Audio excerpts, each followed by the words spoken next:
Blog Talk Radio. Boa noite, senhoras e senhores. Este é mais um programa O Patriota, a voz da resistência, com Henrique Guilherme. O programa de hoje, modéstia à parte, está cabuloso.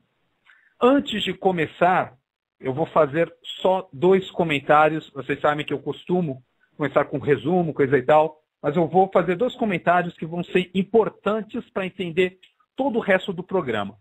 O primeiro, eu vou lembrar a mensagem da Direção-Geral à Liga dos Comunistas, escrita em 1850. Olha só, o que eu vou falar aqui foi escrito em 1850, pelo Karl Marx e pelo Friedrich Engels.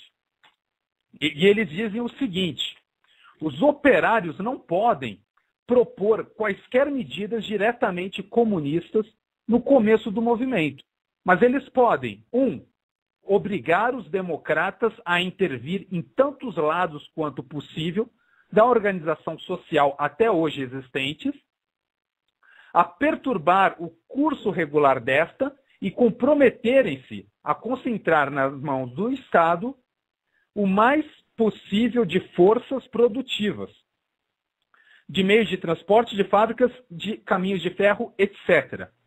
E 2, tem de levar ao extremo as propostas dos democratas, os quais não se comportarão em todo caso como revolucionários, mas como simples reformistas, e transformá-las em ataques diretos contra a propriedade privada. Olha só, isso aqui, 1850. Os senhores estão ouvindo? Só para eu poder continuar tranquilo. Ok, então estão ouvindo. Então, continuando, a outra coisa que é importante que os senhores saibam para entender melhor esse programa é por que a mídia no Brasil, ou então poucos meios de comunicação, noticiaram essa grande convenção do Partido Republicano norte-americano, principalmente nos dias de anteontem e ontem. Por quê? Porque essa convenção deixou provado que toda aquela especulação de que o Partido Republicano estava dividido, que as pessoas não confiavam no Mitt Romney, que a direita norte-americana não está organizada, é falácia, é mentira. O que ficou claro nessa convenção é que a união de conservadores norte-americanos segue mais forte do que nunca, ok? Eles perceberam o risco comunista que estão enfrentando. Inclusive, eles falam isso o tempo inteiro, ok? Muitas pessoas aqui no Brasil, olha só, aqui no Brasil, não notam o risco que estamos correndo. Lá, eles estão correndo muito menos risco, já é um risco considerável, mas eles notam, eles sabem que é perigoso. E eu vou falar aqui os trechos de alguns discursos que foram feitos nessa convenção para deixar claro o que é verdadeiramente conservador, o que é a direita de fato. Okay? Eu não estou falando de história de carochinha, desses bunda-moles que tem aqui no Brasil, que finge que são de direita, que finge que são conservadores, mas não são. Estou falando do que é a direita de fato. Ok? Olha só, no discurso do Rick Santorum, a parte alta, a parte que mais chamou a atenção foi quando ele falou assim, que os pais dele foram para a América, quando os pais dele chegaram na América, não havia benefícios, não havia bolsas, não havia ajuda do governo, e não havia nada dessas coisas. Havia apenas um benefício, a liberdade. E isso bastava. Tem um outro conservador, inclusive ele é um afro-americano, chamado Arthur Davis. Aparentemente ele era democrata, só que ele viu que esse negócio de ser democrata, ser de esquerda, é papo furado, é coisa de gente retardada. Então ele foi para a direita, ele se tornou republicano. E no discurso dele ele disse assim, os democratas antigamente tinham JFK, que perguntava o que você pode fazer pelo país. Hoje, eles ficam te comprando dizendo o que o país pode fazer por você, sem se preocupar com a conta. Olha só,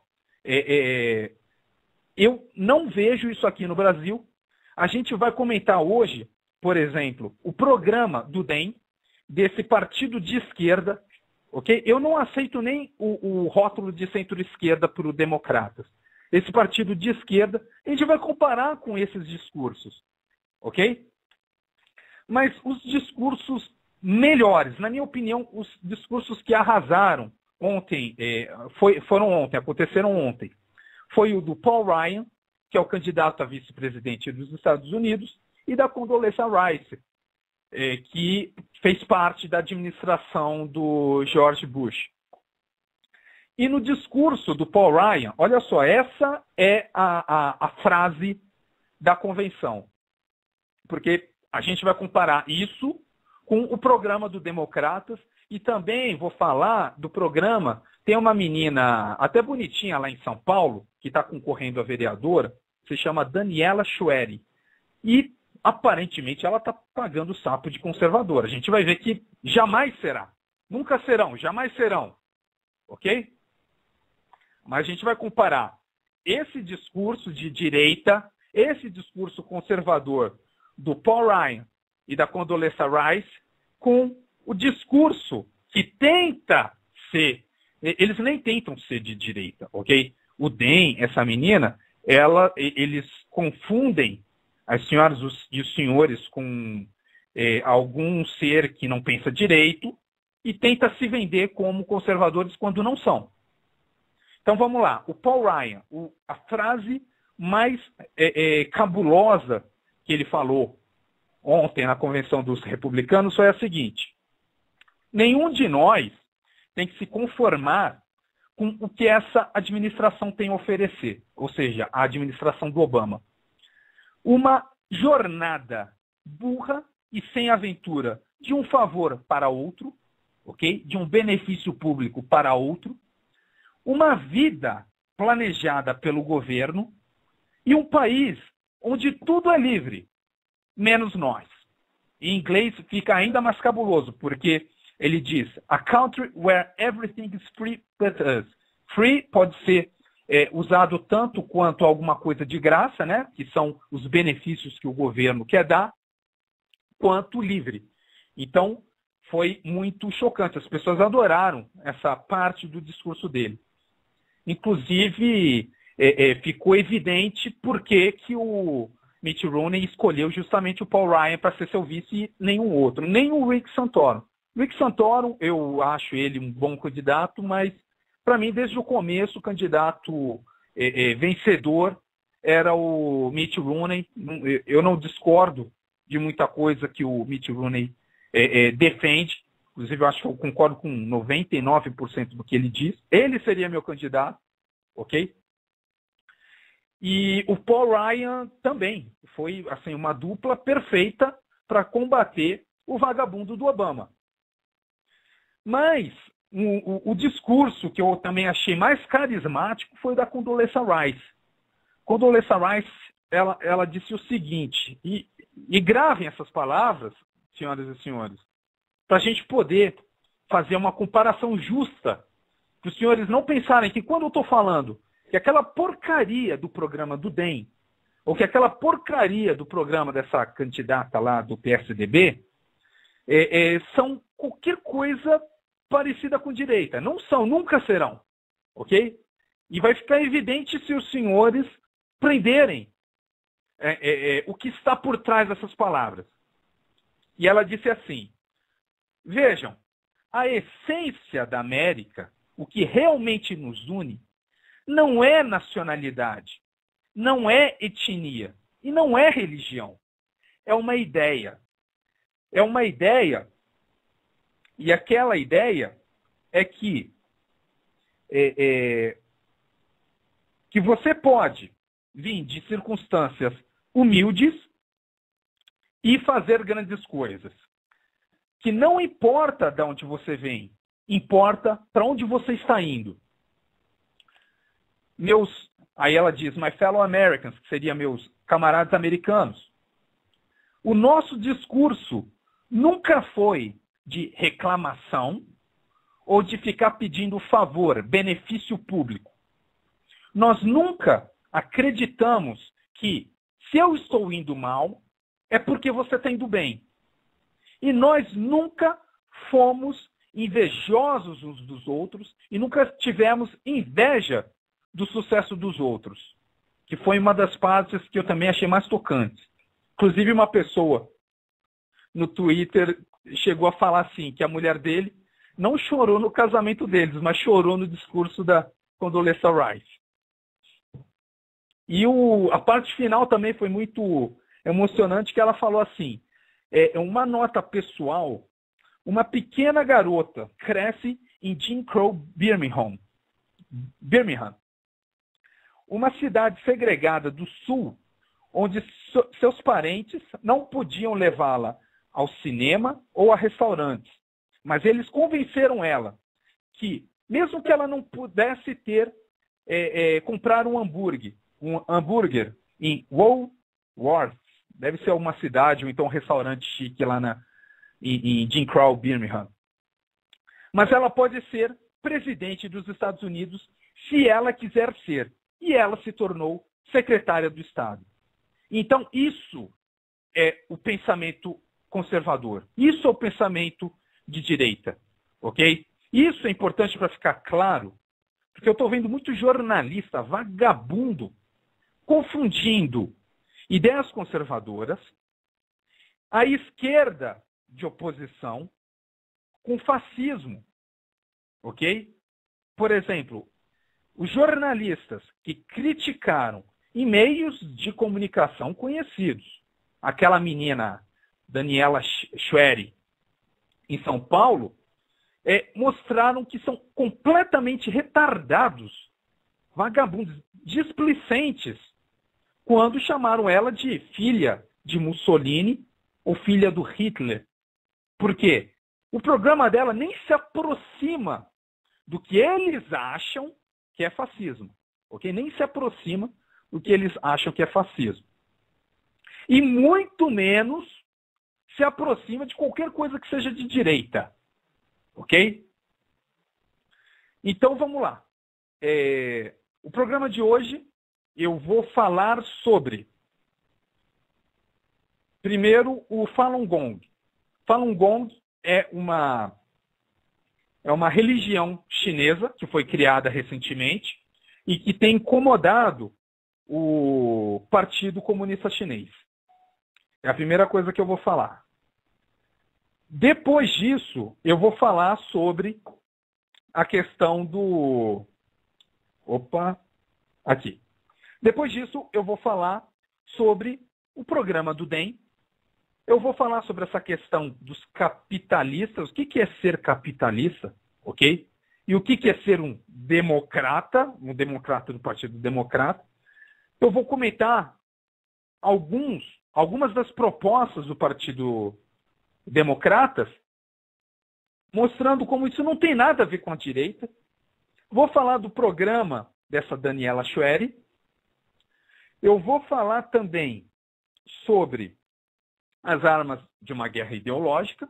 Como sempre, eu reviso o que eu falei no último programa e dou as novas armas nesse programa.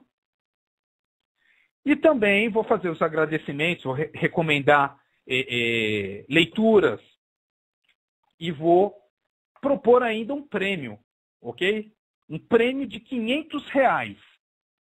Você que ou está desempregado, ou que não ganha tanto quanto quer, ou que quer dar um presente invocado aí para sua namorada, para sua mãe, para o seu pai, no aniversário que está por vir, eu vou oferecer R$500 para o melhor trabalho de estudo sobre comunismo na África, dentro dos termos que eu vou apresentar aqui, mas calma, eu vou chegar lá. Ok? Então agora eu vou começar o programa de fato. Então, eu queria começar com os agradecimentos e as recomendações. Como sempre, eu agradeço aqui ao apoio e recomendo também os blogs do Cavaleiro do Templo, do Omar Cartista, Ultradefesa e Resistência Nacionalista, Eu gostaria, inclusive, de pedir desculpa para o pessoal do Resistência Nacionalista, porque o blog deles, na verdade, é o Estandarte 64, mas é desse grupo aí, Resistência Nacionalista. A direita brasileira, também, que eu acho que não tem um blog, mas é um grupo no Facebook. Gostaria de recomendar o Legítima Defesa.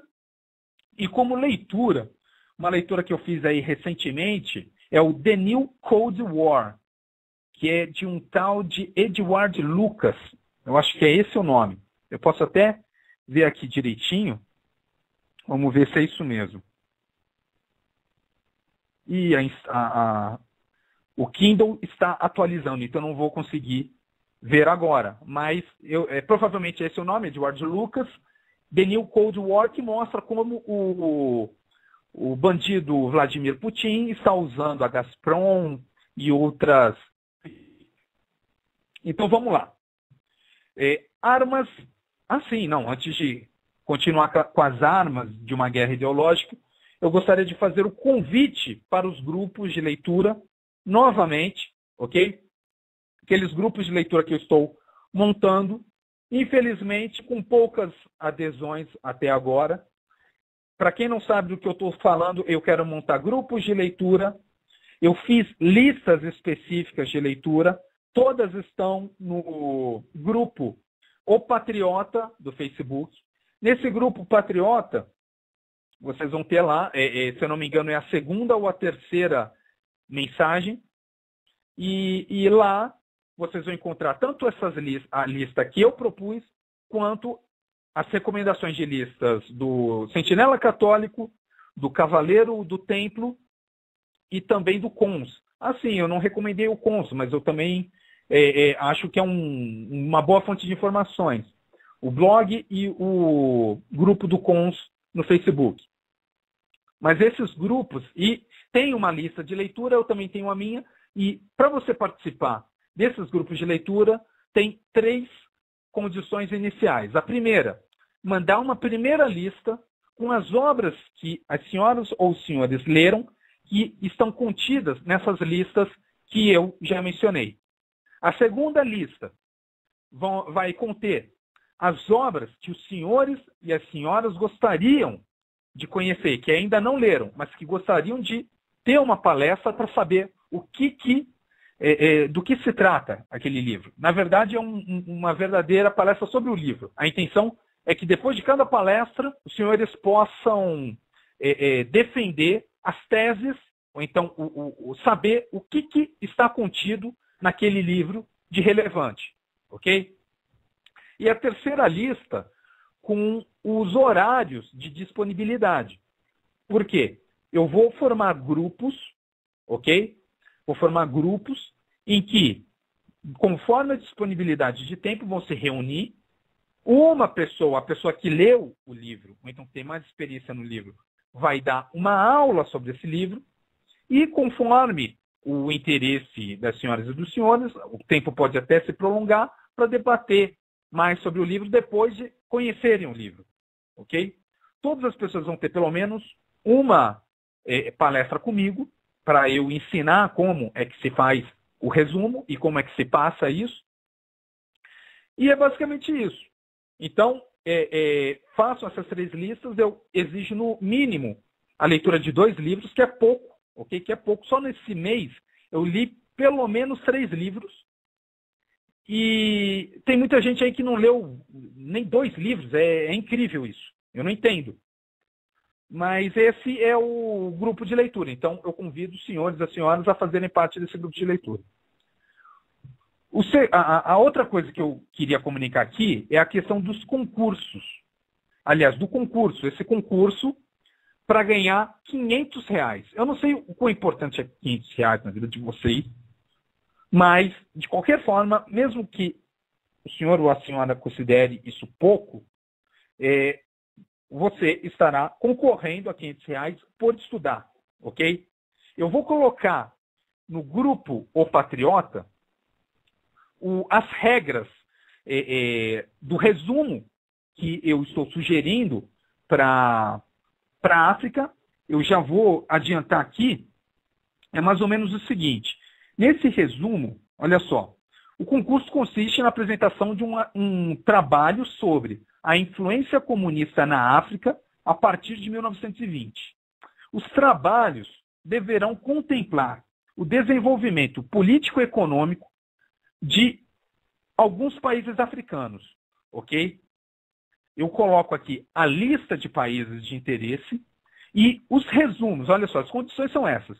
Os resumos deverão conter necessariamente os países da lista acima que estão marcados com asterisco, mais 2 países que não estão marcados, que ficam a critério da escolha do participante. Para cada país contemplado no resumo, deverá haver as seguintes seções: uma lista de presidentes e ditadores com data de início e fim do mandato e uma breve explicação sobre as políticas do governo e eventos importantes que enfrentou. Essa é a primeira. A segunda é lista descritiva simples das guerras internas e externas enfrentadas. E eu coloco exemplos, ok? Não vai ser tão difícil assim.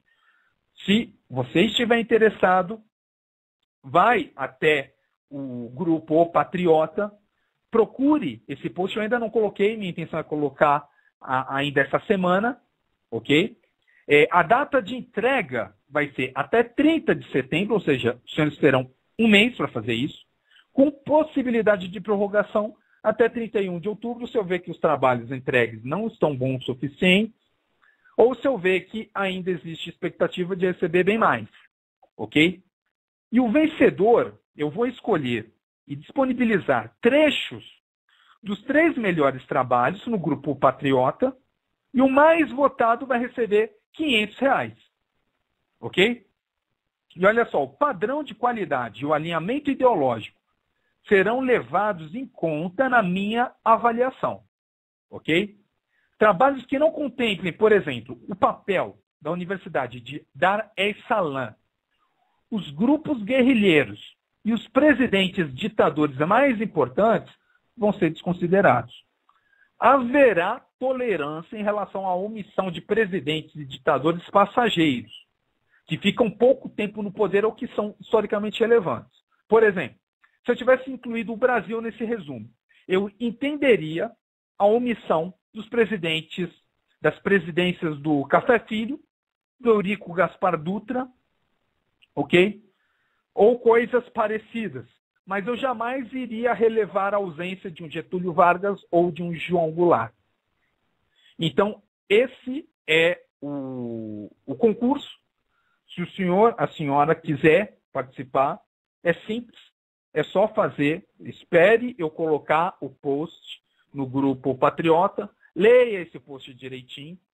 Todos aqui são adultos, todos aqui são alfabetizados, todos aqui são cidadãos.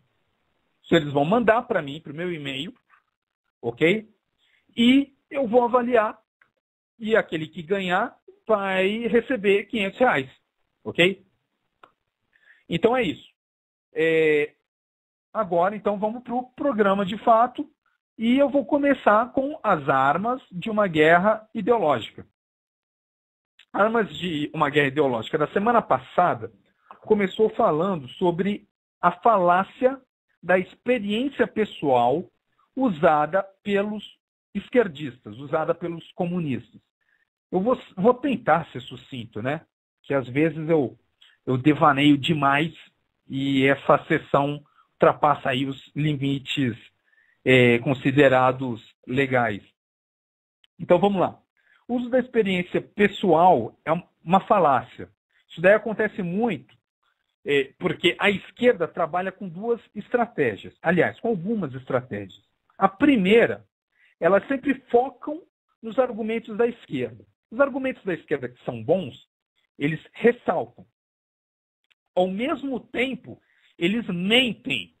Eles dão crédito a depoimentos de bandidos, ok? Guerrilheiros, terroristas, assaltantes, sequestradores, todos eles falam a verdade. Por exemplo, hoje no Brasil, a gente tem pelo menos 50 vítimas dos bandidos, dos guerrilheiros, dos terroristas, que ficaram com sequelas. ok? São pessoas que ficaram com sequelas, ou tiveram que amputar a mão, ou amputar o pé, que são vítimas de bombas, de atentados, de tiros. Agora, quais são as vítimas dos militares que os senhores conseguem perceber aí na TV, que estão no poder, que tem uma sequelinha sequer? Uma só. Não conhecem. Por quê? Porque é mentira, ok? Eles dizem que foram torturados, porque isso daí é um modus operandi da esquerda. Falar que o inimigo é o torturador, o inimigo é o carinha do mal, o inimigo faz coisas de uma forma injusta, mas eles mentem, ok? Então é a primeira coisa. Outra coisa, que é o modus operandi da esquerda, consiste em mentir e insistir na mentira. Eles não só mentem, eles insistem nisso até os senhores e as senhoras desistirem de fazer resistência. Por exemplo, esses torturados sem sequelas do regime militar, eles dizem que receberam as piores torturas, mas não tem nenhuma sequela. Os bandidos que foram afugentados em Corumbiara e Carajás, ok? Aqueles bandidos estavam em terras invadidas, provocaram a polícia, atacaram. Em Corumbiara morreram 2 policiais e uma menina, e no processo está dizendo lá que a menina morreu por conta dos camponeses. Mas, quando a gente fala com um desses vagabundos que participaram, vocês notam que o discurso dele sempre é que o culpado foi o policial. O culpado foi o policial que saiu de casa cumprindo uma decisão judicial, ok? Um mandado judicial para tirar eles de lá e ele chegou lá de uma forma agressiva. E eles insistem nisso. E os vagabundos da esquerda compram essa mentira e vendem em seus jornais, em suas revistas, como se fosse verdade. A outra coisa importante no modus operandi da esquerda é tratar os aspectos mais absurdos do próprio discurso como algo normal. Isso daí eu notei, por exemplo, nesses dias, com uma reportagem sobre a negociação entre o governo da Colômbia e as Farc, em que se estava pedindo ali tolerância, um espírito de concordância, e que o governo deveria negociar com as Farc um cessar-fogo. Como se todo o problema não fosse a mera existência das Farc. A Farc, olha só, Farc é Força Armada Revolucionária Colombiana. Ela ganha a vida como? Traficando drogas, ok? Traficando drogas, traficando armas, corrompendo funcionários de outros países. Por exemplo, um dos países que financia as Farc é a Venezuela, por meio do Hugo Chávez. O Hugo Chávez tem uma grande simpatia pelas Farc. E quando a gente vê esse tipo de reportagem, em que o babaca escreve que o governo tem que ceder alguma coisa para que as Farc largue suas armas, como se fosse uma obrigação do governo colombiano, que não, porque a principal obrigação dele é acabar, né, com as Farc. Infelizmente, a esquerda faz pressão para que o governo não haja com toda a sua força e para manter as Farc funcionando. Felizmente, recentemente, alguns presidentes mais conservadores assumiram o poder na Colômbia e estão colocando as Farc para chorar. As Farc os líderes das Farc estão em pânico. Ainda mais porque agora existe a expectativa da eleição do Mitt Romney nos Estados Unidos, ou seja, se os Estados Unidos assumem um governo conservador, não tem mais das Farc, ok? Inclusive eu tenho uma teoria em relação a isso. Esperando que nos Estados Unidos se assuma um governo conservador. E tendo em vista que, se eu não me engano, 16 dos 18 maiores líderes das Farc foram mortos nos últimos 4 ou 5 anos, as Farc já estão pensando em mudar sua estratégia. Qual vai ser a estratégia? Os senhores sabem que a esquerda no mundo é muito bem organizada. Ela compartilha experiências, por exemplo, em Foro de São Paulo. No Foro de São Paulo, os bandidos do Brasil podem ensinar os bandidos colombianos como atuar de uma forma mais invisível. No movimento continental bolivariano e na coordenação continental bolivariana, as Farc e as outras esquerdas podem ensinar o Brasil e as outras esquerdas como atuar de uma forma mais discreta. E na minha intenção, a esquerda tem descoberto formas de atuar de uma forma muito mais discreta do que as Farc atuam na Colômbia. Ainda mais com o apoio de vagabundos, terroristas, bandidos como Hugo Chávez e Evo Morales. Ok? Então, e eu estou mencionando esses dois, porque eu sei que a Argentina está numa péssima situação, eu sei que o Brasil, a gente está sendo governado por verdadeiros comunistas, mas naqueles países já virou zona. E quando eu falo que já virou zona, é que as Farc têm bases nesses países, ok? E as Farc não precisam mais dessa propaganda toda. Então, eles vão fingir que não existem mais para crescer da mesma forma que os vagabundos da Liga dos Camponeses Pobres está crescendo aqui no Brasil. E quando a gente acordar, vai vir aí um movimento, ok? Depois de 4, 8 anos de governo conservador nos Estados Unidos, eu não sei se vai ter uma resistência conservadora mais duradoura. Depois disso, eles vão atacar com tudo. Então, na minha opinião, é essa. A minha opinião é essa. Eles estavam muito poderosos até o governo do Pastrana, lá na Colômbia, mas aí assumiu o Uribe, e o Uribe botou para quebrar, matou a maior parte dos líderes das Farc. As Farc perderam muitas pessoas, muitos homens, muitas pessoas viram que não valia a pena ser traficante. Os colombianos, 80% rejeita as Farc, 30% não concorda com as Farc, e esse papo furado que tem que ter uma negociação, não tem que ter uma negociação. A Farc quer negociar, então entrega suas armas, deixa de ser bandido.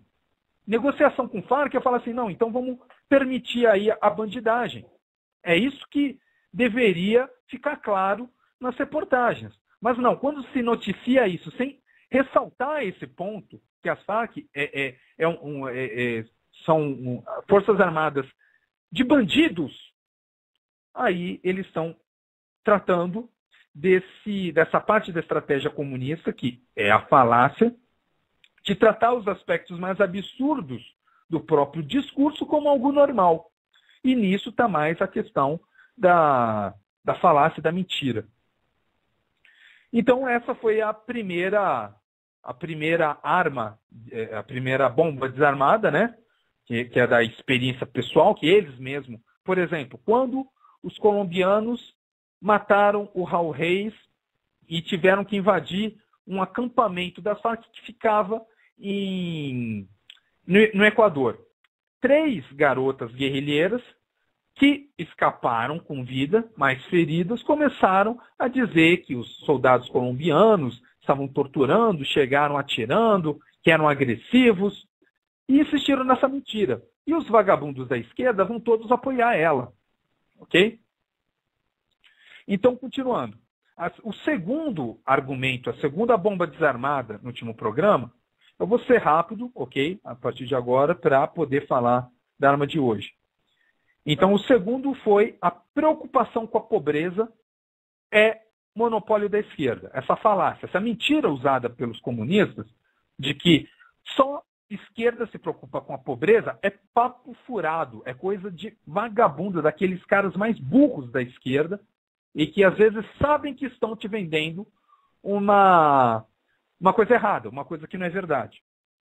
Olha só, o que os senhores vão falar quando vier algum babaca e fazer qualquer tipo de colocação nesse sentido de que só a esquerda se preocupa com a pobreza? Primeiro lugar, políticas de direita são mais benéficas para a sociedade. A descentralização da decisão, o foco nos problemas concretos, a maior autonomia e poder da iniciativa privada fazem com que as pessoas enriqueçam, ok? Fazem com que o país enriqueça. Quanto mais centralizada é a decisão, quando o foco se torna em problemas não concretos, por exemplo, essa defesa genérica da reforma agrária, ok? Eu vejo muita gente defendendo reforma agrária sem saber o que é, sem fazer ideia do que seja. E outra, quando a gente não dá autonomia e poder para a iniciativa privada, de uma forma geral, isso daqui seria a política de esquerda, então a sociedade empobrece. A sociedade não consegue gerar riqueza. Mas as políticas de direita vão descentralizar a decisão, vão focar em problemas concretos, por exemplo, não vai ficar pensando em global warming, em aquecimento global, vai fazer logo, vai construir o que é necessário, vai investir no que é necessário, então vai deixar a pessoa fazer o que ela quiser sem se preocupar nessas porcarias, e vai dar maior autonomia e poder para você, para o cidadão. Por que isso é importante? Olha só, comparando rapidinho um dos melhores exemplos da política de esquerda e da direita. Na política de esquerda, o governo rouba dinheiro de você, ok? Rouba dinheiro de você, porque muitas vezes tu não tem nenhum poder para decidir qual o destino desse recurso, ainda mais num país centralizador como o Brasil, e ele vai decidir em que vai investir. Aí os senhores imaginam, como é que um governo aqui em Brasília vai saber onde é melhor investir aí no Rio de Janeiro, aí em São Paulo, aí no Rio Grande do Sul, aí em Pernambuco, aí no Acre? Não vai saber, não faz a menor ideia. A melhor pessoa para escolher, para decidir onde os seus recursos devem ser investidos em Rio Branco, no Acre, é o próprio cidadão que mora em Rio Branco.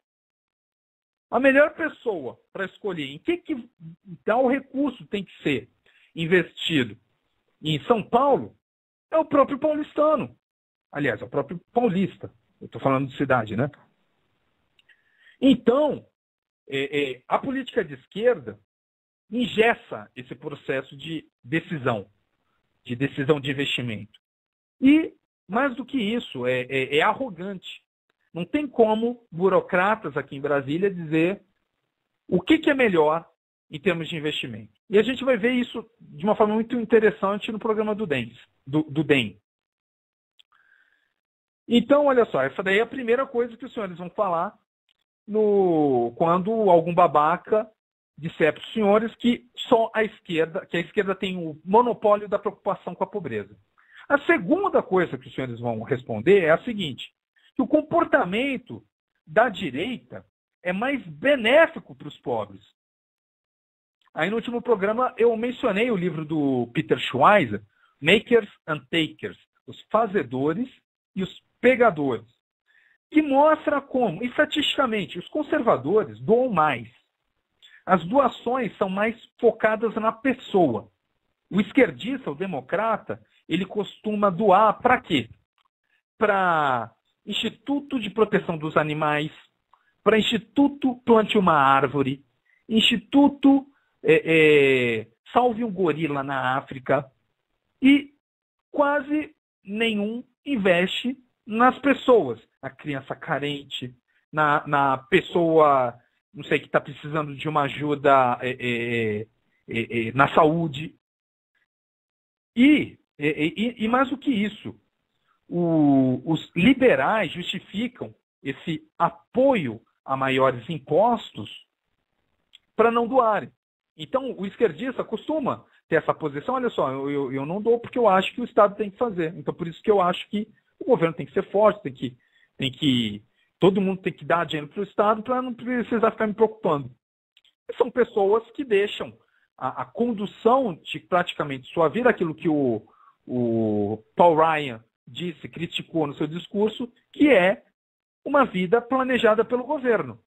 Quando você deixa a decisão do que é melhor você fazer com o seu recurso em termos de ajuda nas mãos do governo, tu está querendo uma vida planejada pelo governo. Ok? Porque, teoricamente, se você se preocupa com o mundo, com as pessoas, a melhor pessoa para decidir qual é o foco mais importante no momento é o senhor e a senhora. Os senhores sabem quem está ao seu alcance. Que ajuda os senhores podem fazer que está ao seu alcance. Não o governo federal. Talvez o município, ok? O município eu acho que tem que ter muita autonomia nesse sentido, mas jamais o governo federal. Enfim, a preocupação da esquerda com a pobreza é meramente populista e propagandística. E geralmente é para justificar todo o resto de sua agenda lixo. Então é isso que os senhores vão responder quando vier algum babaca dizer que a preocupação com a pobreza é monopólio da esquerda. Eu diria que não, que a preocupação com a miséria não, com a promoção da miséria, a promoção da pobreza é monopólio da esquerda. Agora, quem se preocupa com a pobreza, com acabar com a pobreza, somos nós. Ok? E o terceiro argumento que eu acho importante reforçar é a questão da ideologia de que o ser humano é malvado. Inclusive tem uma história legal que eu, quando era mais estatista, quando era mais novo, quando eu gostava do integralismo, eu gostava daquele Thomas Hobbes.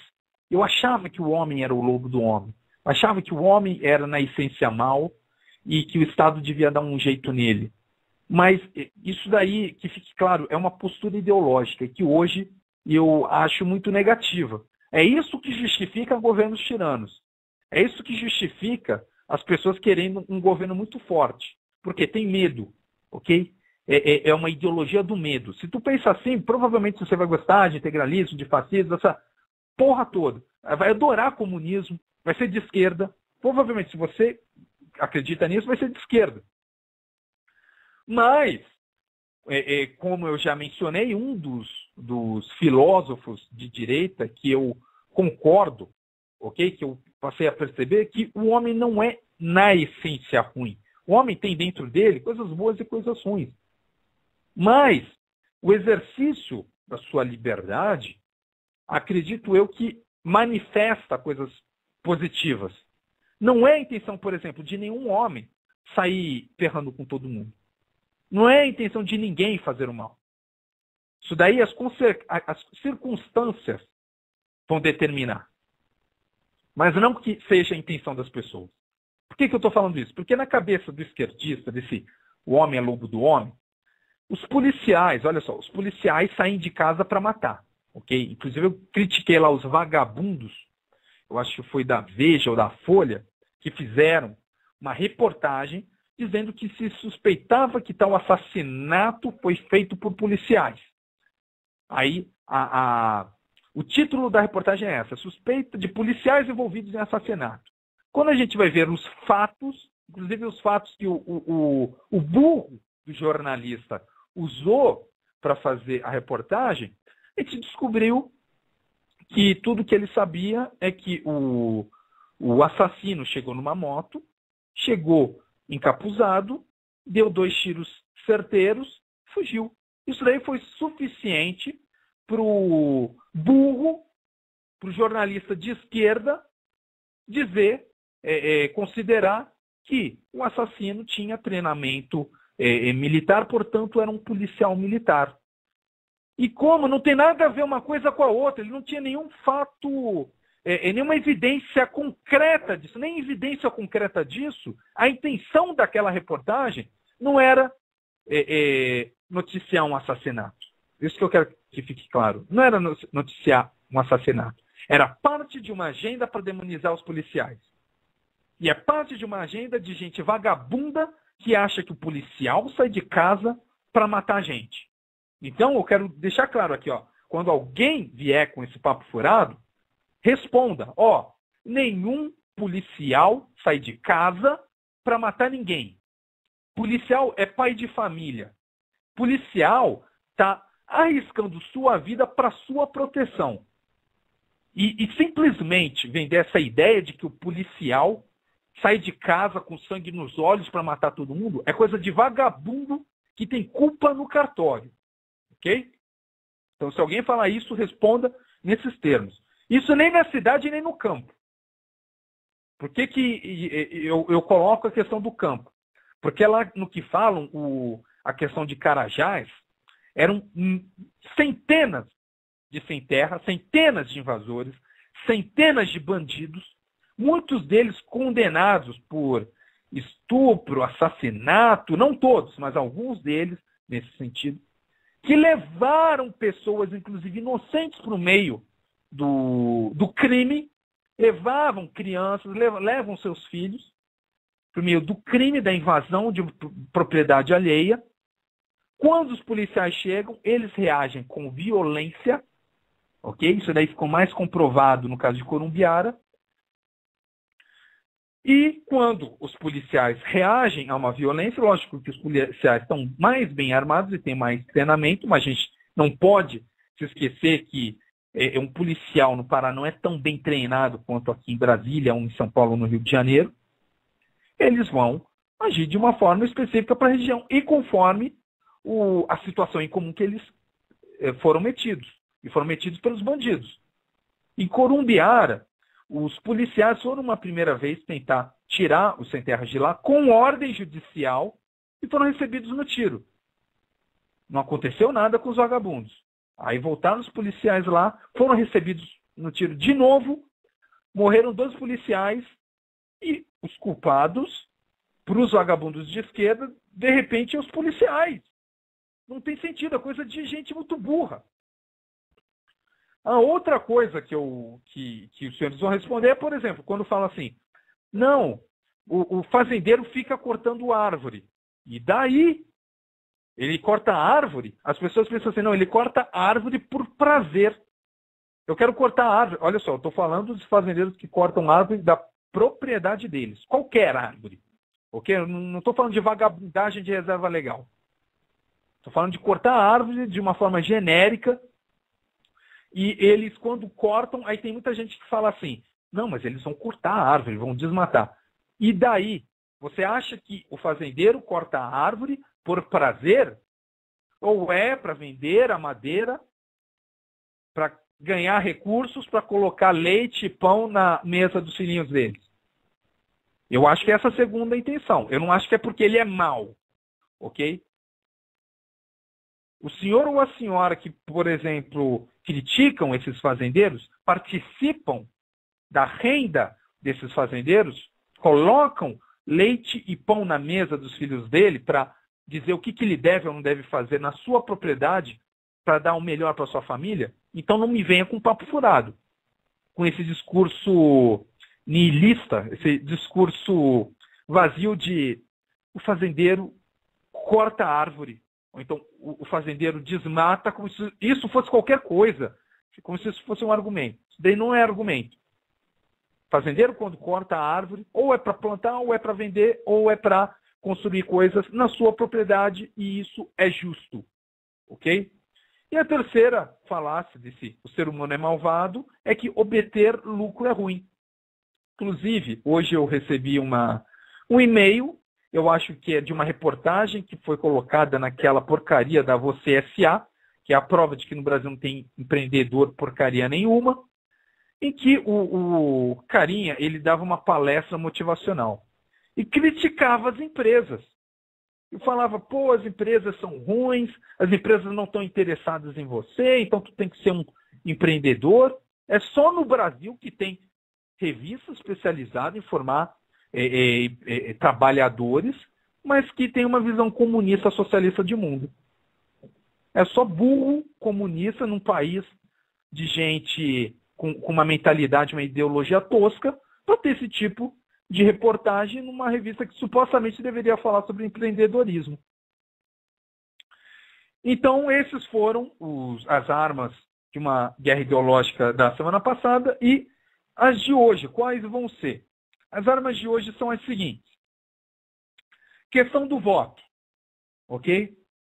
Falam assim, quem não vota não tem direito de reclamar. Essa daí eu acho que é a pior. Quando eu ouço isso, eu fico chateado. Por quê? Porque a resposta para isso é tão fácil que eu não entendo como ninguém, ou então muita gente, não sabe o que responder quando houve uma besteira dessa. Olha só, o que dá cidadania? O que te dá o direito de reclamar é se tu paga imposto ou não. Se tu paga imposto, tu pode reclamar de qualquer coisa, negão. Tu pode reclamar de qualquer coisa, mesmo do cara que tu votou. Principalmente do cara que tu votou. Se ele está fazendo coisas que você não concorda. Outra coisa que te dá o direito de reclamar. Você cumpre as leis. Se tu está cumprindo as leis tudo direitinho, por que tu não vai ter o direito de reclamar? Claro que tu vai ter o direito de reclamar. Quem não pode reclamar, quem não poderia reclamar, são as pessoas burras. Por exemplo, o burro que votou no Obama para fazer o que o Obama fez sem nenhum resultado. Então, com resultados perversos. Olha só o que eu descobri ontem na convenção lá dos republicanos. O Obama aumentou a dívida pública dos Estados Unidos em 4 anos mais do que qualquer outro presidente na história dos Estados Unidos. Mais do que qualquer outro presidente. Ele recebeu os Estados Unidos com uma dívida pública de, se eu não me engano, 5 trilhões. Que foi feito em todas as administrações passadas. Não foi só na do Bush, não. Todas as administrações passadas. Ele falou que aquilo não era patriota. Aquele tipo de dívida não era patriótica. Então o que ele fez? Gastou a mesma coisa que todos os seus antecessores para gerar desemprego. Não gerou nem emprego aquele porcaria. Então o babaca que votou num comunista como Obama para fazer as coisas que o Obama fez e reclamar das consequências, concordando com a política do Obama, esse que eu acho que não poderia reclamar. Ou então esse que eu acho que, quando reclama, a gente pensa assim, pô, que retardado. Eu acho que vamos fazer assim, esse pode reclamar sabendo que nós iremos considerá-lo um retardado. Ok? Mas nós, que pagamos impostos, que cumprimos as leis, que fazemos tudo direitinho, que trabalhamos, a gente reclama do que a gente quiser, se a gente votar ou não. Então é a primeira resposta que os senhores vão dar. Se vier alguém com esse papo furado de que não pode reclamar porque votou nulo, fala isso. Ó, negão, o que me dá cidadania, o que me dá o direito de reclamar é o meu pagamento de impostos e o meu cumprimento das leis. Ok? Então, essa é a primeira arma de hoje. A segunda, quando alguém fala assim, não, mas você tem que votar. Eu já ouvi também esse argumento, que eu tenho que votar. Como assim, negão? Eu tenho que votar? E se não tiver ninguém que me represente? E se for que nem no lixo das eleições de 2010, que tinha 4 comunistas concorrendo. Tinha, olha só, o mais rico, na declaração de imposto, o mais rico era o babaca do PSOL. Não era do PSOL, o Plínio Sampaio? Era do PSOL ou do PCdoB? Não me lembro. Mas o comunista era o mais rico. Tinha 2 milhões de reais em bens. Aí depois vem os outros esquerdistas. Dilma, que é a manifestação da agenda comunista, ok? Só que eu acho que ela é uma peça, ela não é uma estrategista ela não é tão ela não tem a ideologia tão forte, então não defende isso com tanta paixão quanto o Plínio Sampaio. Depois vem o outro esquerdista que fez parte da ação popular, que eu já contei a história do atentado ao aeroporto de Guararapes. Era membro da UNE, se eu não me engano foi presidente da UNE, que é uma organização comunista esquerdista, José Serra. Que olha só, se eu vou falar aqui, eu vou falar aqui ainda do programa do DEM. Não significa que eu estou validando os outros, muito pelo contrário. Eu falei o que tem mais pontos conservadores e usam esses pontos conservadores para tentar vender que é de direita. O resto é tudo pior que esse lixo do DEM. Tipo, pega um PSDB, é lixo. Mas lixo é aquele lixo que é quase tão fedido quanto um PT. É quase tão bandido quanto um PSOL. Ou um PCdoB. Então tinha lá o José Serra e tinha o do Partido Verde, né? A Marina Silva. Pô, Marina Silva é comunista, pô. Então, continuando. Então, vocês não têm que votar. Se não tiver ninguém que represente vocês vão votar no babaca para quê? Por exemplo, se eu votasse em qualquer um nessas eleições, eu não ia ter nenhuma desculpa para criticar. Aí sim eu não poderia criticar. Porque eu sei que é tudo porcaria de esquerda. O que eu estou falando aqui? O que eu falei sobre o monopólio? A farsa de que o monopólio da preocupação com a pobreza é de esquerda e que, na verdade, de fato, são as políticas de direita que ajudam o pobre, que fortalecem a sociedade, que melhoram a economia. Se eu votasse num Serra, ia acontecer a mesma coisa que está acontecendo agora. Só que de uma forma um pouco mais lenta. Okay? O PSDB vai chegar no mesmo lugar que o PT, só que de uma forma mais lenta. Pega o segundo PNDH do Fernando Henrique e coloca na veia do segundo PNDH estanozolol, GH, Durateston, aí tu vai ter um terceiro PNDH. Mas é a mesma porcaria, é a mesma pessoa, é a esquerda levada a uma consequência um pouco maior. PSDB é esquerda que nem o PT. Nunca que um porcaria como o Fernando Henrique Cardoso ia poder falar naquela convenção de republicanos. Nunca. Imagina só se eu fosse de um partido de direita no Brasil e falasse que o Fernando Henrique vai discursar hoje no Brasil. Sobre o quê? Ele vai discursar sobre a legalização das drogas. Ele vai discursar sobre as políticas de esquerda, inclusive econômicas, que ele promoveu na nossa economia no Brasil, que muitas pessoas aí aplaudem, não sei como, mas ele vai falar sobre isso. Vai fingir que o que ele fez foi conservador, foi liberal. Ele vai falar sobre as reservas legais que ele instituiu e que ele ampliou e que ele pôs para quebrar. Ele pôs para quebrar no sentido de levar a sério. Porque até ele tinha isso no Código Florestal, mas todo mundo sabia que era papo furado. Nenhum outro país do mundo tem reserva legal. Aí veio o Fernando Henrique para regulamentar isso e punir o produtor rural, os donos de terra, as pessoas que têm propriedade no campo. Então nunca que um partido conservador, nunca que um partido de centro-direita ia aceitar um Fernando Henrique, um José Serra. Nunca. Ok? Então por que eu vou votar nessas porcarias? Para os meus filhos me culparem pelo lixo que eles estão fazendo no Brasil? Claro que eu não vou fazer isso. Claro que eu não vou dar esse desgosto para os meus filhos. Então esse daí é o segundo argumento que os senhores vão dar se alguém vier e dizer que você tem que votar. A terceira questão é a seguinte. Isso daí já é uma arma, ok? Até agora eu dei defesa, né? 2 defesas a argumentos. Agora é uma arma. É um ataque. É um argumento. É o seguinte. O voto é uma coisa tão importante, tão ou mais importante, quanto escolher o marido da sua filha. Eu sei que não é assim, mas suponho a situação em que sua filha apresenta 2 alternativas.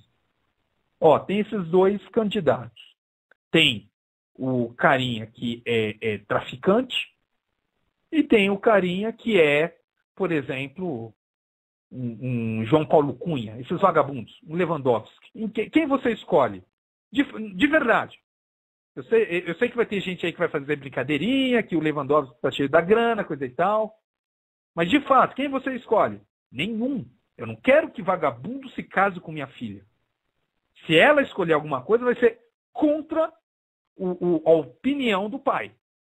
Escolher um traficante ou Lewandowski, para mim, é a mesma merda. Eu não vou escolher nenhum porcaria. Da mesma forma, para governar minha cidade, meu estado e meu país, Eu não vou escolher entre o desgraçado que vai me dar uma punhalada nas costas ou o babaca que vai ficar me dando peteleco no nariz e não vai me matar. É a mesma porcaria, duas coisas ruins.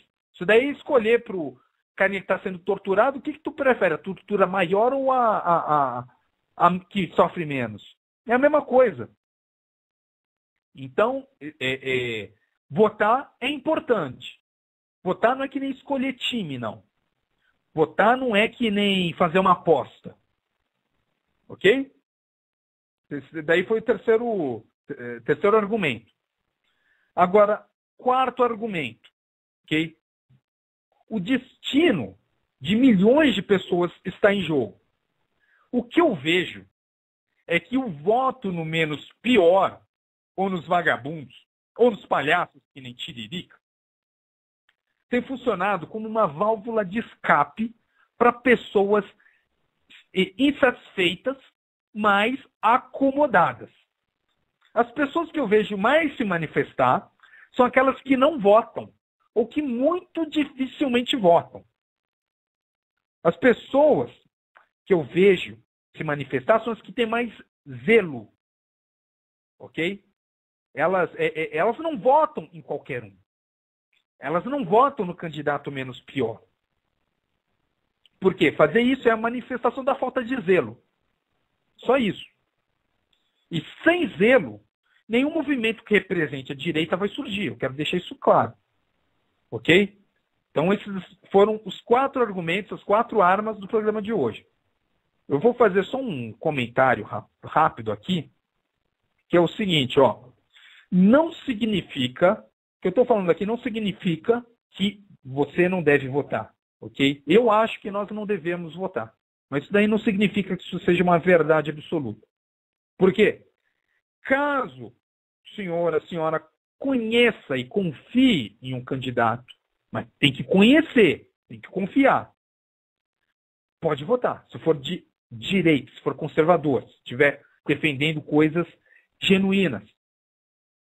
Eu entendo também que por falta de opção partidária, muitos conservadores acabam se filiando no partido menos esquerdista, ok?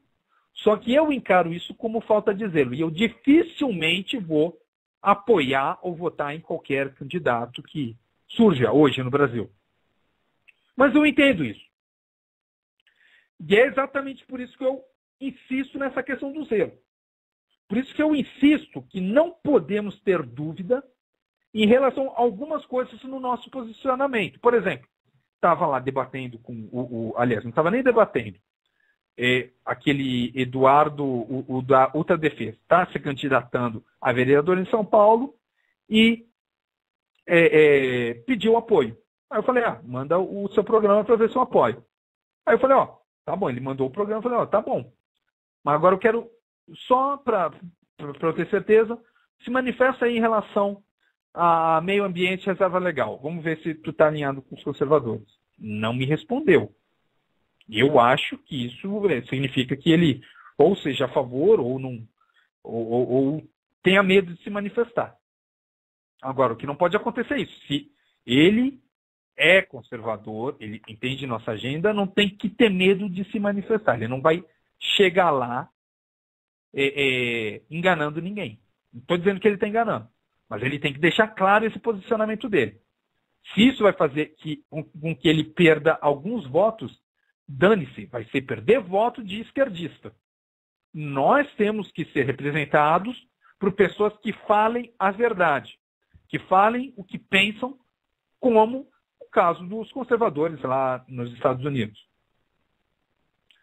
Mas é o que eu estou dizendo, se tu conhece ele, se sabe que ele defende uma política de acabar com esse lixo de... Eu sei que não é o caso que é para vereador, mas pelo menos não seguir a agenda ambientalista do Partido Verde, aí está valendo. Se tu confia, vai lá. Faz o que você achar melhor. Eu não votaria por causa dessa questão do zelo. Eu acho melhor, inclusive eu vou dar um argumento de uma forma mais destrinchada agora quando eu falar do Falun Gong e também dos programas dos partidos. Mas, de qualquer forma, olha só as dicas. Antes de votar em alguém, pergunte, vem cá, com o seu programa como candidato, onde eu posso ver suas metas? Não vota só pela confiança, ok? Por exemplo, antes eu já disse que eu acho que o Bolsonaro é um candidato ali que é de direita. Mas eu não votaria nele. Por que eu não votaria nele? Porque ele tem uma política estatizante, ele tem uma política de limitar a liberdade dos cidadãos. Então, não, isso daí não é de direita. E eu não votaria. A menos que ele falasse, não, eu mudei. Aí talvez eu votaria nele sim. Mas, já que ele deixou bem claro essas posições dele, não. Ok? Então, você tem que ter certeza do programa dos candidatos antes de votar. E se eles insistirem nessas políticas econômicas de estatização, controle de número de filhos, eu sempre falo, não vote. Principalmente se for ambientalista, não vote. Isso daí é papo furado. Ok? Então, assim, aqui em Brasília não tem nenhum. Não tem nenhum. Posso dizer confortavelmente. Não vote em ninguém, que é tudo porcaria. Falam muito bem de um carinha aqui, mas o cara é do PDT. PDT eu já falei que vão fazer o próximo, aquele videogame GTA, e o Sindicato do Crime vai ser o PDT. Então, podem votar nulo, isso daí não tem nada de mal. Inclusive, eu acho que é bom para a gente se purificar ideologicamente. Mas se você está achando esse argumento radical, então ainda está em dúvida, acompanhe o programa. Eu vou deixar aqui a Canção do Exército para incentivar, por dois motivos, para incentivar o seu fervor patriótico e também para espantar os esquerdistas que estão ouvindo, estão rodando praga. Então, coloco aí Canção do Exército para purificar aí o programa. Então, no próximo bloco, vou falar sobre o Falun Gong, que é aquele movimento filosófico religioso chinês. Vou falar sobre o programa do DEM e o programa daquela menina Daniela Schwery. Então, até 3 minutos. Obrigado.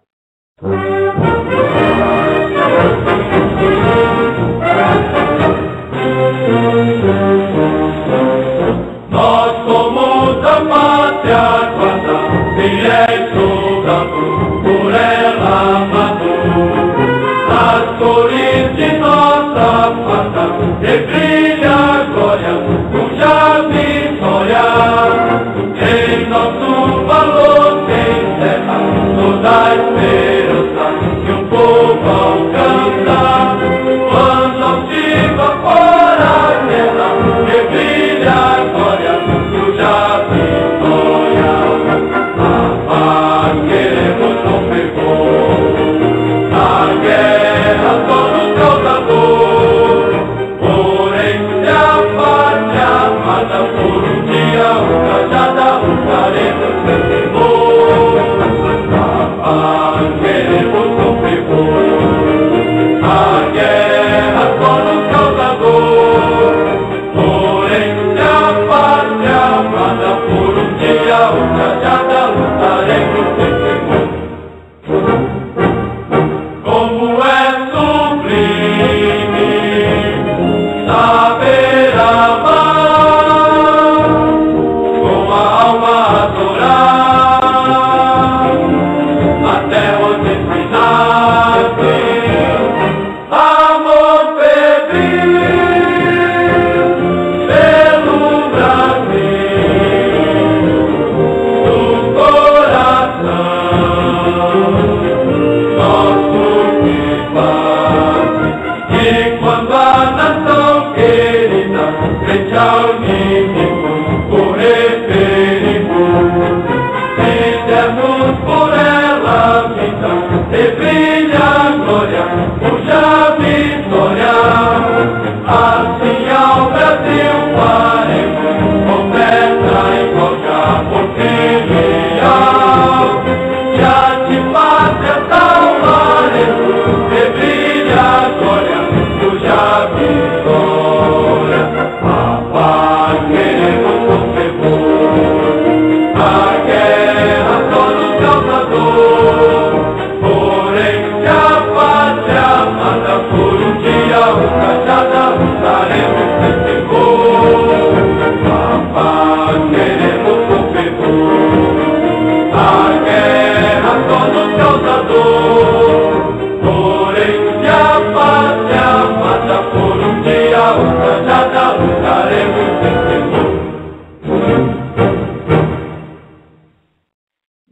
Estou de volta, senhoras e senhores.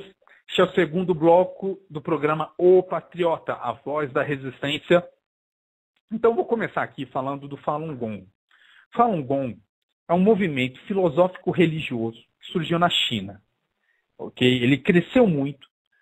Algumas fontes dizem que existem mais ou menos 100 milhões de praticantes na China, ou seja, quase 10% da população. Menos que 10%, mas se aproxima de 10%. E ele sofre perseguições. Você não pode praticar essa religião na China. Eles são perseguidos. Quando eles se manifestam, eles são presos, mas eles persistem. E olha só, 100 milhões de membros. Teve uma manifestação no começo da década passada, na frente do centro do governo chinês, em que, de repente, olha só, num país comunista, com os meios de comunicação completamente controlados, não sei se os senhores conhecem que existem duas grandes muralhas na China. Tem a grande muralha da China e tem o grande firewall da China, né, que fica mais engraçado isso em inglês. Então, the Great Chinese Firewall. São as duas grandes muralhas chinesas. E que o governo sabe praticamente tudo o que os cidadãos estão vendo. Mas ainda assim, num dia de, eu acho que 2000, 2001, de repente o centro do governo chinês foi envolvido por mais ou menos 10 mil membros dessa seita filosófico-religiosa que é o Falun Gong. Por que eu estou dizendo isso? Porque na China você não tem a questão do voto. Você não escolhe seu representante. Quem escolhe é o partido. Eles não têm opção. Eles, por não terem opção, eles se organizaram de uma forma mais alinhada ideologicamente, pelo menos esse grupo. E na China inteira são 100 milhões de praticantes. No Brasil, para se criar um partido novo, é necessário, se eu não me engano, mais ou menos 450, 500 mil assinaturas. Eu desconfio que seja menos que isso. Por quê? Para você validar a criação de um partido, tu precisa da assinatura de 0,5% do total de votos para as eleições de deputado, para a Câmara dos Deputados, sem contar brancos e nulos. E isso, na última eleição, na de 2010, foi mais ou menos 84 milhões, ou seja, 840 mil seria 1%, 0,5% seria 420 mil votos. Então, a gente só precisaria de 420 mil votos distribuídos em mais ou menos 9 estados, menos de 10 estados, o que é justo, ok? Porque um partido tem que representar o país inteiro. Mas, de qualquer forma, 400 mil pessoas é pouca gente, se a gente for vislumbrar o que a gente quer, senhoras e senhores. Se os conservadores no Brasil não conseguem juntar tudo isso de assinaturas, não conseguem chegar a um consenso, não merece ser representado. Merece ser representado por essas pessoas que flexibilizam um pouquinho no zelo, e escolhem um partido merda qualquer para se candidatarem. Aí vocês vão ser representados por essas pessoas. Vão ser representados por pessoas que colocam aquela barba de doido, grita, parece um cachorro gritando no horário eleitoral, e finge que é de direita. Eu sei que tem muita gente aí que gosta do Enéas. Eu não gosto do Enéas, deixa claro. Mas isso não significa também que a gente vai ficar discutindo. Mas a gente não consegue formar uma massa de 400, de 500 mil pessoas. Eu sempre exagero para cima. Vamos pegar 500 mil pessoas. 600 mil pessoas. Por que não? Por que não se organizar antes ideologicamente? Essa questão da representatividade, a gente vai sobreviver. A gente é forte. A gente consegue sobreviver nesse lixo que os comunistas estão criando. Os conservadores, algumas pessoas conservadoras, pelo menos, conseguem sobreviver em regimes mais duros. Conseguem sobreviver na China, em que existem mortes por dissidência política. Se tu não concorda com o governo e insiste em se manifestar, tu é morto. Fique claro, tu é morto. Se tu é aquele cara teimoso, olha só, tu não pode falar isso. Tu continua falando, tu vai ser morto. Não tem outra. Mas lá eles conseguem se organizar. Ok? Nós iremos sobreviver. Essa mensagem que eu estou falando é por isso que eu falei da questão do zelo e da questão de que no curto prazo a gente não precisa de uma coisa supérflua, de uma coisa material como essa representação por alguns membros. Isso daí vai ser efêmero. Por exemplo, um Enéas no mesmo partido do Tiririca teria levado para o poder novamente o bandido do Valdemar da Costa Neto, que ele confessou que participou do mensalão, que recebeu tantos milhões para vender seu partido. E nós não queremos isso. Nós não queremos nada disso no nosso partido. Nós não queremos os nossos candidatos competindo em palanque com José Serra e com Fernando Henrique. A gente não queremos, longe também de querer competir com Marina Silva, Dilma Rousseff, com Lula, com essas porcarias. Não é longe, a gente está longe, é anos-luz de distância. Não é para ter essa competição. Nós temos que formar um partido puro. Existem divisões dentro de algumas opiniões, podem existir, claro, é natural. Existem algumas pessoas que vão falar assim, eu sou a favor de um Estado mínimo, mas até aqui. Eu sou a favor de um Estado mínimo, mas até aqui. Mas o que não vai poder ter é, por exemplo, o que a gente vai ver aqui no DEM, no programa do DEM. Isso não vem ao caso, ok? Não está em discussão. Vai ter divisão em relação a a melhor política para a segurança vai ser reduzir a maioridade penal para 14 anos. A melhor política vai ser para 16. Não, a melhor política é não ter uma maioridade penal. Isso vai ter. Mas não vai ter nenhum cretino para manter a maioridade penal com 18 anos. Isso eu sei. Então tem muito espaço para conversa. O que é importante? Que todos têm a mesma intenção com o Brasil. Por isso que eu insisto na questão do zelo. Por isso que eu insisto que o que é importante hoje é se purificar. Ok? Que nem eu já ouvi aí propostas de a gente chegar ao poder se infiltrando num partido específico tal. Qualquer partido que a gente foque, a gente vai estar dando apoio para o próprio programa conduzido pelos demais do partido.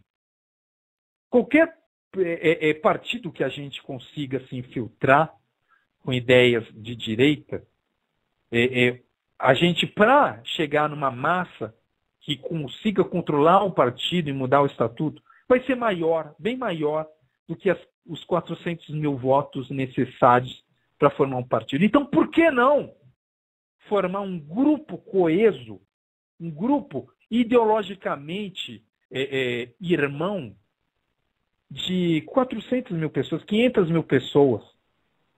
Isso daí é mais. Isso daí, quando acontecer, vai ser bem mais do que isso, não se preocupem. Mas por que não formar antes um grupo que promova ideologia, que saiba o que é importante, que sofra como irmãos? Como eu já disse, hoje já tem muitos irmãos sendo presos. Aqueles cidadãos lá da Rota que foram presos por atirar em vagabundo do PCC. E veio aí alguns porcarias infiltrados no Ministério Público e na Corregedoria do Estado de São Paulo para prender eles. Olha só, ato contínuo. O cara acabou de trocar tiro com um bandido. Os bandidos estavam com quilos de cocaína e maconha, estavam com várias armas, trocaram tiros, morreram, por bem, os vagabundos morreram, mas tem gente para prender aqueles cidadãos que arriscaram suas vidas pela segurança das suas famílias aí em São Paulo. Então, já estamos sendo perseguidos. A gente já tem a quem visitar nas cadeias. Ok? Estou falando dessa questão da cadeia porque eu ouço muito falso cristão que diz assim, não, a gente tem que visitar bandido. A gente tem que ir na cadeia para visitar pedófilo. Porra nenhuma. Se tu quer visitar o cara lá, vai lá. Abraça o pedófilo, então, o burrão. As pessoas que tem que visitar na cadeia são as pessoas que estão lá injustamente. Essas a gente tem que visitar.